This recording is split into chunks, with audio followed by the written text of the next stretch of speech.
Hey, what's going on, guys? Bluntcuts here. This is a Watcher of Realms video. So appreciate you tuning into my channel as I continue to do some testing on Nerissa here, who has quickly become one of my favorite heroes in the game. I am a really big fan of hers, and I do think that as much as I know a lot of you have said that you're going to skip her, I think that you may end up wishing that you hadn't in the future. I wanted to make this video to showcase some of the stuff that I think makes Nerissa so exceptional in this game, sets her apart from a lot of other healers, because while I think she's been billed as a Pharisee replacement, she does just so much more than he does. And I'm not just talking about the breadth of her kit, I'm also just talking about how much healing she does. She is essentially, if you were to take Island and combine Island with Pharisee, throw in a cleanse as well, and some inspiration on top of it. I get the inspiration Pharisee does have, but either way, she is just on another level. So in this video, I am going to take you through a number of different things in her kit, show you how they actually function in game, and hopefully give you some insight into exactly why I do think this hero is going to be really valuable moving forward. Feel free to skip around using the chapters in here if you do want to see anything in particular, but I'm just going to get to it. Let me show you what she can do. So I am going to be doing a lot of my testing in Abyss 1. I do think that is probably going to be her strongest area right at the outset, right when she is released, but any future content that does require heavy heals, has a lot of AoE damage, will be a showcase for her kit. But the main thing I want to show right here is exactly how massive her range can be. So first off, let's just show it here. This is her standard range. You can see she has the same range as, think, Vortex, Pharisee. A lot of other healers do have this pretty massive range. She does have that, which is great. One of the biggest healing ranges in the game. But she also provides inspiration to a unit using this ability called Abyssal Favor. You can see it highlighted in the ultimate description that's in the upper left-hand corner of the screen right now. Basically what it means is that the unit with the highest attack that is within her basic attack range, so within these red tiles that are on the ground right now, will receive a 20% inspiration buff. On top of that, units that are close to the unit that receives the Abyssal Favor buff will be able to receive the benefits of Nerissa's heals, of Nerissa's AoE damage reduction, even if they are not within Nerissa's basic attack range. So, for example, I am going to put Kagiri. Let me show you here. You can see AoE damage reduction is on Kagiri right there. You can see the buff. Now, the next thing I'm going to do, I'm going to put Wukong 2 tiles over. What's that? Oh, Wukong has a 30% AoE damage reduction buff. You can also see that Wukong now has a shield on him. At A3, Nerissa will provide shields to anybody that does take damage once every 15 seconds, 40% HP shields based on the receiving unit's HP. So Wukong just got a 40% HP shield because he just took damage, despite the fact that he is 2 full tiles outside of Nerissa's range. Let's count here. So we go 1, 2, 3, 4, 5, and then 1 up. So basically 6 tiles away from Nerissa's platform, and yet he is still receiving heals as well as buffs as well as benefits from Nerissa's kit. And that is just nutty. So cool. It's going to open up so many different positioning options. It makes her really flexible, not just in content like this, but in any kind of campaign stage content. It's also going to make her really good for Tower of Deception style stuff, codexes potentially as well. It's going to open up positioning for that. Now, one thing I do want to note here, it does not work on the diagonal. So, for example, I can put Numera here.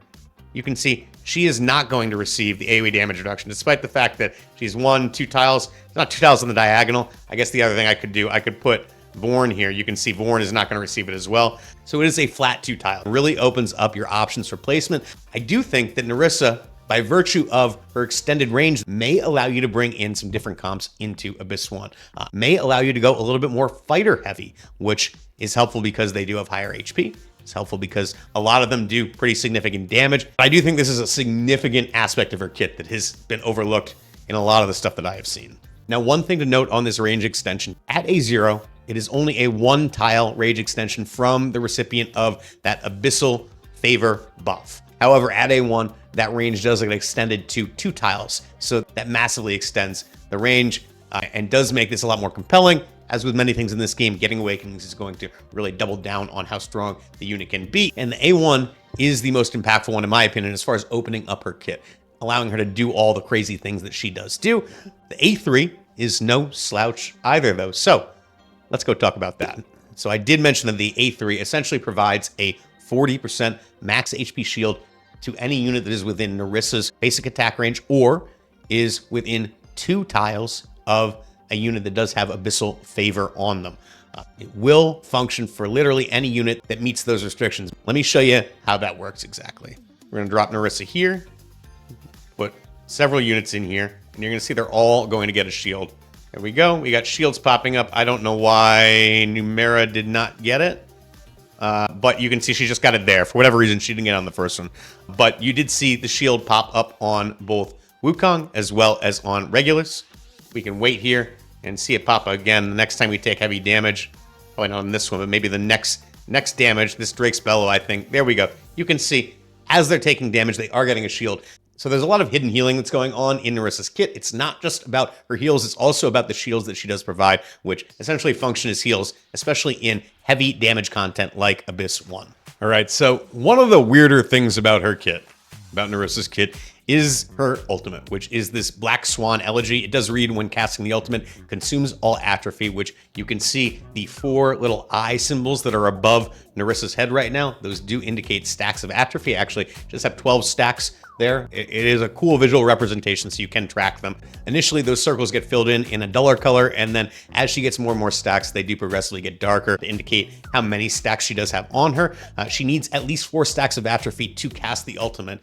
Like I said, in this case, she does have 12. The more stacks she has, the more benefit she does get. But in any case, the ultimate does read when casting the ultimate, consumes all atrophy and dispels debuffs from allies in the hero's basic attack range and within 1 tile, which is weird that it's on this because this is actually a damage ability here. I will note though that again, units that are within 1 tile around Abyssal Favor, it does become 2 tiles when you do have her A1 or higher, will get that dispel as well. So that further expands the range on her dispel on another one of her abilities, which is amazing. When the ultimate is activated, each basic attack now deals 15% damage 30 times to the enemy with the lowest HP in range. Increases damage by 60% to enemies with shields, so it is designed to be supplemental damage for Abyss 1. The ultimate lasts for 12 seconds, cannot gain Black Pearls during the ultimate. Black Pearls are resources that she gains to gain stacks of atrophy. So in any case, I want to show you exactly how much damage she'll do against a magic shield. You will notice she is the only magic unit on the field right now. She is in healer gear. I'm going to show you what the damage looks like in healer gear. It's not all that impressive. We're going to come back. I'm going to show you what it looks like in damage gear in Soulbound Arcana after this. So let's see how this goes. Once this shield does pop up, you can see the units that are on the field right now. Regulus, we've got Diaochem, we've got Wukong, we've got Kagiri. There are no other units on the field. No magic damage, period, going on right now. Oops, don't want to miss that. Almost got my Kagiri popped right there. And we are going to use the ultimate on Nerissa right now. You can see it is hitting the shield, and you can also see it's just not really doing all that much damage. 900, there we go. She's over 1 million. That is about what I have seen typically when she is in healer gear. So it's not very much, unfortunately. I do believe, I might be wrong about this, correct me in the comments if I am wrong, but I think that the second magic shield does have somewhere in the neighborhood of 35, 36 million hit points, meaning that you need to do quite a bit more damage than what Nerissa just put out there. Now maybe if you're cutting it pretty close, this might be the little bit that does push you over the top. However, you do have the option of running her in damage gear, which I wouldn't recommend based on what I've seen, but me come back, I'll show you exactly how much damage you can expect when you do run her that way. Meteoric Deluge is going out right now. You can see it hitting Regulus.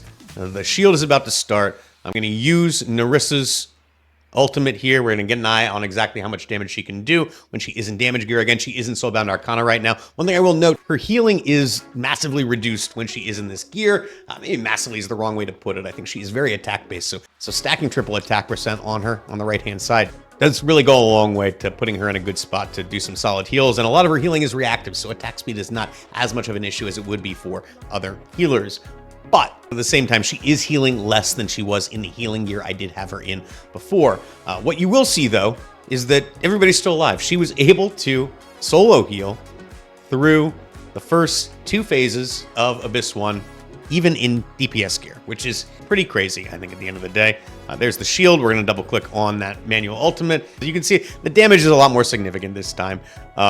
Something that solid. You can see it is a little over, looks like 3.4 million is where it ended up right there. It does take a second before the damage starts building up on it. I think clicking it after the shield had already gone into place, probably timing is probably not exactly right on that, but you can get up around 4 million from Nerissa when she is in damage gear against the shield, which is not great, but it might be the little bit that you need to get you over the hump.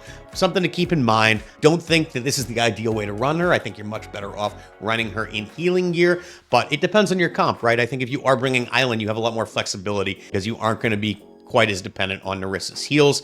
But one question you might have is that when you do use this ultimate, because her basic attack suddenly becomes a damage dealing basic attack rather than a healing basic attack, but she actually gets most of her healing from this Siren's Song passive, where any within the Abyssal Favor range, whether that be within 1 tile of the Abyssal Favor bearer or 2 tiles if you have her at A1 or higher, will receive healing at a rate of 50% of the healing multiplier. There's a 5-second internal cooldown on it when she is fully skilled up. It's very, very solid. Now, I'm not doing this kind of like quantitative testing for Nerissa because she is a healer, but I can tell you that comparing her to Island, the healing output is very similar. I am able to solo heal with Nerissa up to the tune of about 45,000 blood on this. Basically, solo heal when she is in healing gear through the first 2 rotations of Abyss 1, meaning I can do 2 physical shields, I can do 2 magic shields. I haven't been able to push through the final physical damage phase to get to that shield, but what I can say is that I don't have ideal gear on the test server either. The fact that she's even close to that is pretty damn impressive. And so the final thing I want to show you is an example run of me hitting 45,000 blood using Nerissa as a solo healer in Abyss 1. You'll see the team fall apart, like I said, when you get to that last physical phase, but it's pretty impressive before that. The developers have had a tendency to continue to just stack damage on top of damage as they try to make things more difficult as the game does kind of age and grow. Power creep does have to come to healers at some point. I think this is the first sign of it. Let's go take a look at the run.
And so there you have it, guys. I don't mean to harp on it. Again, I am a big fan of this hero. I'm not telling you to go out and spend or anything like that. In fact, I don't think you should. But I do think that if you're worried about bait and if you're worried about saving for the anniversary and things like that, you got to take into consideration the fact that Nerissa may be important for content that's coming sooner rather than later. We do know that Abyss 2 is on the horizon, and they have been releasing a lot of content recently. I really appreciate you all tuning in. Hopefully, this is helpful to you. It does help you inform your decision. Even if you decide not to go for Nerissa, at least you make that decision with both eyes open, understanding exactly what she can do. If you do have any questions, please feel free to sound off in the comments, and I'm more than happy to try to give you an answer. I can go and I can hop on test and check things out and things like that. Or if it's Friday or later, maybe I have her on because I will be pulling for her on Friday after the Nascent does come out. So keep an eye out for that video. Thank you all so much for tuning in. I do appreciate it. Click that thumbs up button. Please subscribe to my channel. If you are not already subscribed, I would really appreciate it. I am going to go to sleep because it's super duper late here.